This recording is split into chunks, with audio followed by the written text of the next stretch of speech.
Hello everyone, नमस्ते प्यारे बच्चों। आज मैं आपको रोकड़ बही के प्रकार और साधारण रोकड़ बही से संबंधित कुछ महत्वपूर्ण तथ्यों को बताऊंगी। रोकड़ बही 4 प्रकार की होती है। पहला, साधारण रोकड़ बही, सिंपल केस बुक। सेकेंड है द्विस्तंभी रोकड़ बही, double column cash book. Third है त्रिस्तंभी cash book, triple column cash book. और चौथा है लघु रोकड़ बही या पीटी केस बुक।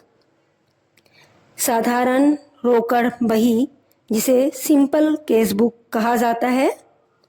साधारण रोकड़ बही में सभी रोकड़ प्राप्तियों एवं रोकड़ भुगतान का लेखा किया जाता है।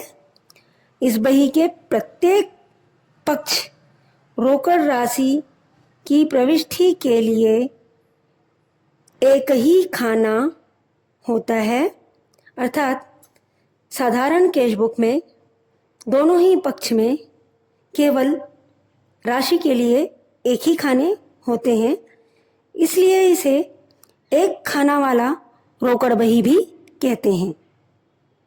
इस रोकड़ बही में बैंक व बट्टे संबंधी व्यवहारों का लेखा नहीं किया जाता। यह बही उन व्यापारियों के लिए उपयुक्त है जिनके व्यवहारों में बैंक व बट्टों का प्रयोग अधिक नहीं होता। साधारणतः यह बही छोटे व्यापारियों द्वारा रखा जाता है।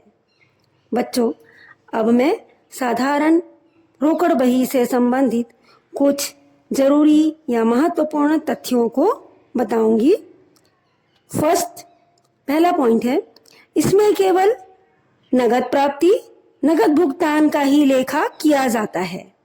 सेकंड, यदि राशि चेक द्वारा प्राप्त किया जाता है तथा यह चेक उसी दिन बैंक में नहीं भेजा जाता है, तो प्राप्त चेक को रोकड़ प्राप्ति मानकर उसी दिन प्राप्ति पक्ष में लेखा कर लिया जाता है तथा चेक जिस दिन भुगतान के लिए बैंक भेजा जाता है, तो भुगतान पक्ष में उसको लेखा करते हैं। थर्ड, यदि प्राप्त चेक उसी दिन भुगतान के लिए बैंक भेजा जाता है, तो साधारण रोकड़ बही में इसका लेखा नहीं किया जाएगा।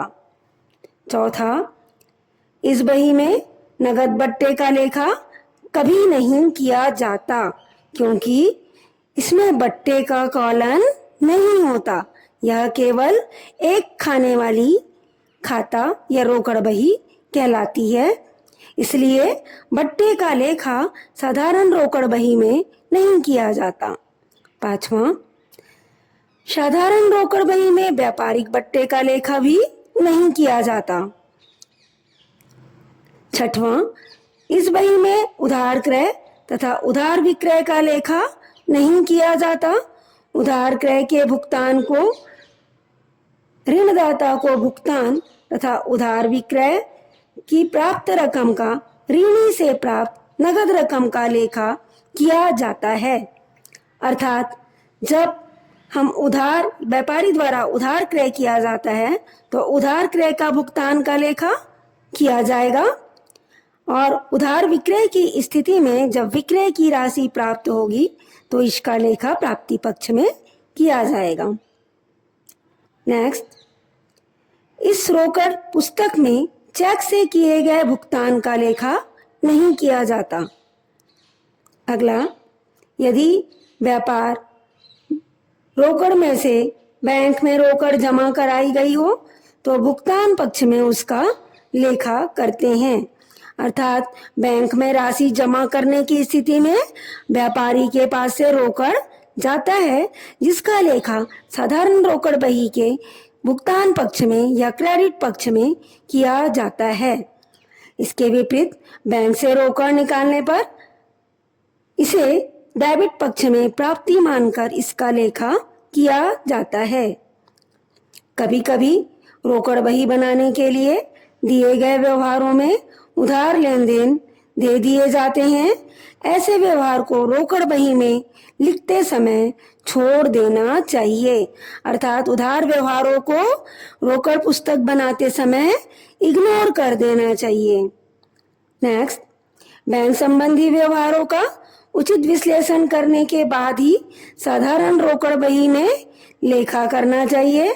असंबंधित व्यवहार का लेखा त्रुटिवश ना हो जाए, इसका ध्यान रखना होगा। बच्चों, नेक्स्ट टॉपिक पे द्विस्तंभी रोकड़ बही के बारे में बताऊंगी।